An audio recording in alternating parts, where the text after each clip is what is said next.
By the end of this video, you'd have a full understanding of the types of shots and angles that pro video creators use so that the next time you're thinking of a script or creating a storyboard in your head or thinking of close-up, long shots or even over-the-shoulder shots, you'd know when to use what. Sounds useful?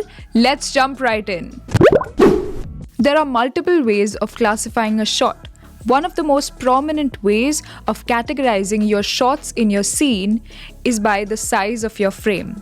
That is, how wide or tight your shot is. Let's start with the extreme wide shot. This shot is most commonly used to reveal the overall setting or location of your video from a significant distance. More often than not, you'll see extreme wide shots being used as establishing shots in most films, as they subliminally let the viewers know what to expect. You can also use these shots to make your subject look insignificant with a mammoth task at his hand or in isolation in a vast landscape, establishing the starkness of where he's located. An extreme wide shot is often used by vloggers as introductory shots whenever they switch to a new location.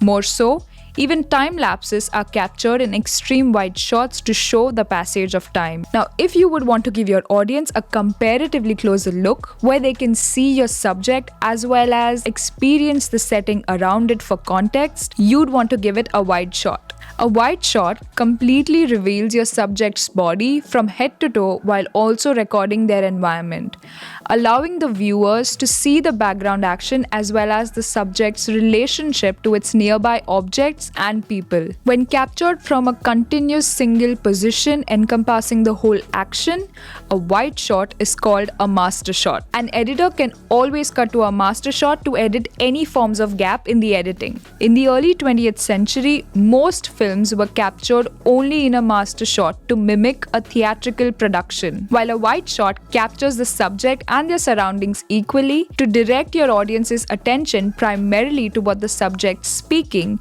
You may need to use a mid shot. In a medium shot, the subject is usually framed from the waist up, which ensures that your audience primarily notices the main character but also has an eye on what is around him or her. Since the medium shot is between a wide shot and a close-up, it can be used in a few ways ranging from a medium wide shot which frames the subject from knees up to a medium close-up framing the subject from the chest up. In fact, narrative videos like this are usually captured in medium shot as it's the perfect middle ground where the frame is close enough for me to build a connection with you, the viewer, but wide enough to not make the frame look suffocatingly tight like this. Now, let's move from a shot that gave equal importance to both your background as well as the main subject to a shot that only focuses on the intricacies of your main subject. The close-up shot. The close-up shot is often used to show the reaction of a character through a close-up of their face or highlight a key detail in the frame that's super important to move the storyline ahead. If you go in even closer to your subject or an element in the frame, such as the eyes of your subject or the ticking hands on a wall clock, what you get is an extreme close-up shot. Emphasizing the minutest detail of the subject in the frame, an extreme close-up shot can be used to show the viewer things that they might miss otherwise or wouldn't want to see. While a close-up captures the subject in a tightly closed frame, an extreme close-up puts the character into an even suffocating and tighter space, creating an illusion of claustrophobia, fear, tension in the scene.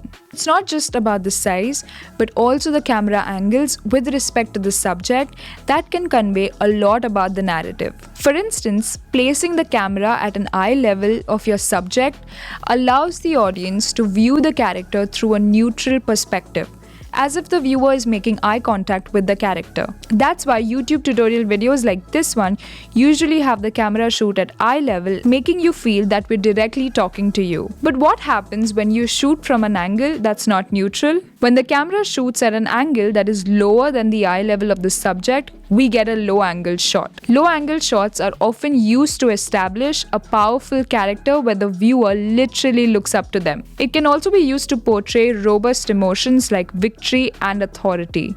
The opposite of a low-angle shot is a high-angle shot. in which a camera is situated above the eye level of the character. Depending on the context, a high-angle shot can portray inferiority or helplessness of a character by looking down on them. This angle can also be used to capture the subject's deepest, darkest emotions such as loneliness and pain. When a high-angle shot is from way high, it's called a bird's eye view shot. As the name suggests, we see our character down below from the sky or ceiling. You can use this shot to showcase the scale of the set as well as to portray the point of view of a higher power. Vloggers and filmmakers frequently use this shot as establishing shots where the camera looks down on the subject or a location from a distance. Watching a character from above or below gives us an idea about the power dynamics. But what if the audience watches a subject from an oblique angle? Unlike a high or low angle shot which is tilted on the horizontal axis, a Dutch angle is tilted on the vertical axis. Here, the camera is deliberately tilted to one side of the vertical axis to create a feeling of uneasiness, intoxication, disorientation, or exaggeration. While a Dutch angle constructs a sense of abstraction, there are other shots that blend the subject's POV with what is actually happening in reality, such as over-the-shoulder shot. They are also used to make the viewer feel as if they're right behind the subject who's witnessing the action. The viewer sees whatever the subject sees. This shot is most often used in dialogue scenes, making the viewer feel as if they're physically present on the location, snooping over the shoulder of the subject. But what if instead of snooping over, you could allow the viewer to see through the eyes of your character? A point of view shot, as the name suggests, makes the viewer see everything as subjectively as the character sees them. Vloggers often use a POV shot to make the viewer see a particular location or space through their eyes. A POV shot is often clubbed with an editing technique called shot reverse shot, where we switch back and forth from the point of view of the subject A to B. Whew! That was a lot to take, and that's why we'll be dropping in timestamps in the comments below so that you can have a quick recap and have a look at any shot that you would want to use for your videos. Not just that, but if you have questions with regards to anything that we've covered in this video today, make sure that you drop them in the comments below and we'll make sure that we answer every one of them. Last but not the least, if you found value in this video and want to learn more about video creation fundamentals and filmmaking, you would want to check out this playlist where we've covered other video fundamentals like cuts, transitions, and a lot more. This is Christine from InVideo, and I'll see you in the next one.